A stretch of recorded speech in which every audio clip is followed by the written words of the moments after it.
there are times that I will read romance novels, as I have been doing, and I won't review them because I don't have enough to say. I really only want to make reviews when I have, something I want to talk with you guys about. Because if I just read like an okay book, it would mostly just be me standing here for a bit and not really having a lot to say. And I read these 3 books in a row that I don't think I necessarily would have reviewed on their own, but it was so wild what happened because these books were weirdly connected, and in a way that I didn't plan this. It was just like the way the library holds came in, and I decided that I just had to talk about them because clearly it was meant to be. So this is going to be 3 mini reviews of 3 books that are otherwise not related, except for the fact that I read them in an order that to me makes them feel related. But the first one that I want to talk about is This Time Next Year by Sophie Cousins. This book was the first one that I read, and I randomly just requested it. I think it was showing as new for release on my Overdrive account, which is the library's free ebook app, and I just kind of hit request and it came through. This book is about Minnie and Quinn. Minnie and Quinn were both born on the same day, and Minnie, her name was supposed to be Quinn. However, Minnie's mom and Quinn's mom met when they were in the hospital in labor on New Year's Eve / New Year's Day, and Minnie's mom wanted to win the prize money to say, I'm the first baby born in the new year, and 2, wanted to name her baby Quinn. And Quinn, the actual Quinn, comes first, and they get the prize money, and Quinn gets Minnie's name. So Minnie's mom says that Quinn took Minnie's luck away, and that everything wrong in Minnie's life can essentially be traced back to having bad luck since birth, with this whole Minnie Quinn situation. Fast forward, it is New Year's Day, and Minnie and Quinn are both out. Minnie doesn't like her birthday. She thinks that it's basically cursed. And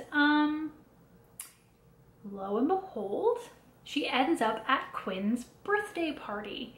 And they meet and they start talking about their lives and realizing, Quinn's never heard this story before. He has no idea what's going on, but Minnie's like, everything wrong in my life is because of you. And I mean, it's cute. It unfolds. Their story moving forward in itself is fairly, there's some interesting family things going on there. Their moms end up reconciling, and that's really cute. But the really interesting thing is that there are flashbacks, and there are flashbacks to different parts of Minnie and Quinn's lives where you realize that even though they've only met on their 30-something birthday, that you realize that their lives have actually been more interconnected than either of them realized. And what I liked really were the flashbacks that didn't hit you over the head. Like, some of them really tried to hit you over the head with a ho ho ho, see what I did there as a connection between Minnie and Quinn's life. And some of them are more subtle, and you had to pick up on a couple of details to see how this comes back up and around in the story. And it made it read really differently. It made it read really interesting while you were watching their love story kind of carry on in the present. And also there's a really great moment where, there's some misconnections, some miscommunications, and Minnie's like, maybe not. And there's also space allowed in this book for them to, have hurt each other or done the wrong thing and take that space separately while also folding in these flashbacks. So again, it's an okay novel. It's one that I would recommend to someone looking for something a little bit different, but again, not something that I had considered reviewing. And then directly after This Time Next Year, I read 10 Rules for Faking It by Sophie Sullivan. Note, This Time Next Year is written by Sophie Cousins. 10 Rules for Faking It is Sophie Sullivan. So they share a name, which goes back to sort of the plot of This Time Next Year.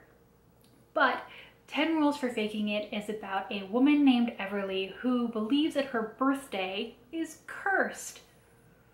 I wonder if there's another book I read recently that had a big thing with birthdays. So this year on her birthday, Everly has come back to her apartment to find her boyfriend cheating on her, and then she goes into her job. She is a producer for a radio show, and she goes into her job and rants about it to her friend who is a radio DJ, not realizing that her DJ friend is actually live on air. So the entire listenership of this radio show has heard about Everly's. People begin to call into the station trying to like offer solidarity and advice, and it comes out from Chris, the head of the radio station, that the radio station is kind of in trouble, and he thinks that setting Everly up essentially on a radio bachelorette style thing, you know, to get her back out there and get her readers and listeners involved and like who she goes on dates with, will be really great for the station and also be really, really great for Everly.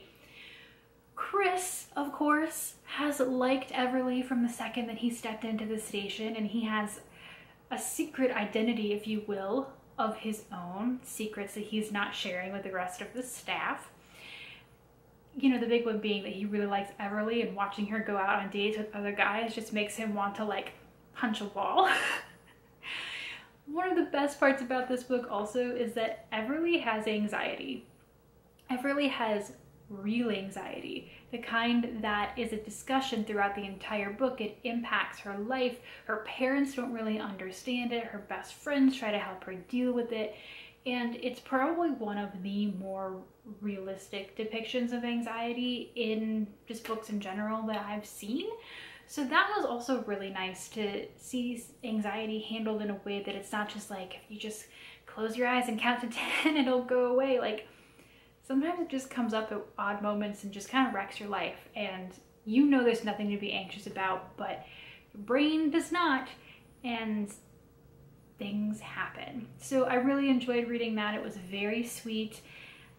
The story ended up being mostly predictable, but you know, it was really bizarre to read these two books by two Sophies dealing with birthdays and names like in a row.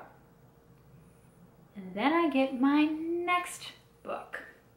That was The X-Talk by Rachel Lynn Solomon. Her name is not Sophie, but Sullivan and Solomon are kind of similar, right? That's not the important part here. The X-Talk is a story of Shay, who is a producer at a radio station, and Dom, a new radio producer slash DJ who has been brought into their local NPR affiliate station. And I'm just like opening it up like, are you serious? Is this really happening? And it is, dear viewer, it is. So once again, this was a book that revolved around radio at about the same time also that I was super getting into NPR politics, if you didn't see that video. But so it's about the two of them. Their radio station isn't doing so great. Wonder where I've heard that before.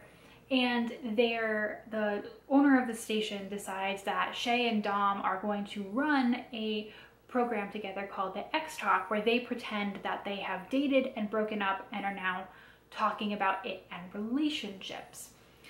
And of course, they've never actually dated, but you know, now they're spending a lot of time with each other. And of course, you know, because they're not sounding that authentic, the owner of the radio station ships them off to a cabin on the beach for a while. You know, things happen. And again, the story, once you get into it, again, you can kind of see what's coming.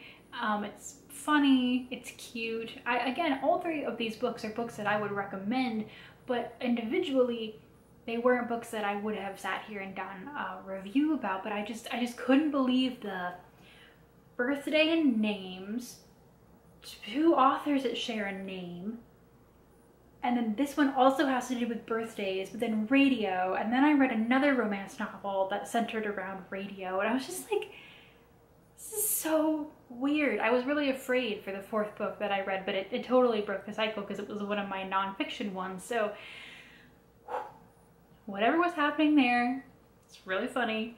And I had to tell you about it and tell you about these 3 books. You could go pick up any one of them and have a good time. They're all great romance novels, but I just still can't get over it. So if you've read any of these, let me know down in the comments. If you have had a similar bizarre reading journey of late, also let me know. Or, you know, just say hi. I'm gonna head out for now, but thanks for listening to me rant about how weird this was. Thanks, guys. Bye.